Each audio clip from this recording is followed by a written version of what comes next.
Dès 1830, alors que l'on cherche encore à mettre au point les premières automobiles, des ingénieurs envisagent d'utiliser l'électricité pour motoriser les véhicules, mais très rapidement les moteurs thermiques s'imposent comme la norme.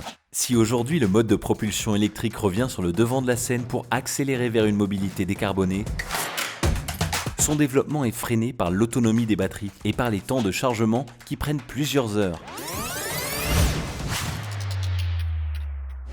Une start-up aixoise nous promet une autonomie de 800 km avec 5 minutes de recharge. Nawa Technologies a mis au point un procédé révolutionnaire issu des recherches du CEA, Commissariat à l'énergie atomique et aux énergies alternatives, qui devrait permettre dans le futur de créer des batteries plus performantes, plus rapides en charge et plus respectueuses de l'environnement. Rencontre avec Pascal Boulanger, CEO et fondateur de Nawa Technologies. Nawa Technologies a développé une nouvelle électrode basée sur les tapis de nanotubes de carbone alignés. Avec cette électrode, on va fabriquer des premiers supercondensateurs qui sont 1000 fois plus rapides que les batteries lithium. Grâce à notre technologie, les batteries lithium de demain auront plus d'autonomie, pourront se recharger plus rapidement, seront plus sûres, auront moins d'impact sur l'environnement et une plus grande durée de vie. On envisage deux gros impacts sur l'environnement.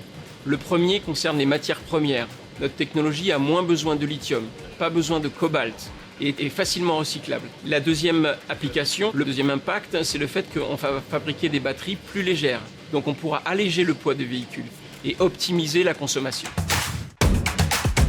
Nous pensons avoir les premiers produits disponibles dès 2021 pour les supercondensateurs et nous envisageons l'intégration de la technologie dans les batteries lithium pour 2025.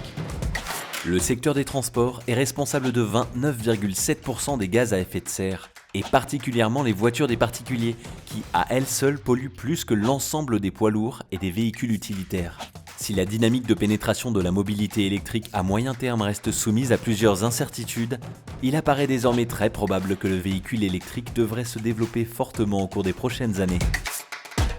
Convertir le parc au tout électrique, une des solutions pour accélérer afin de réussir le défi climatique.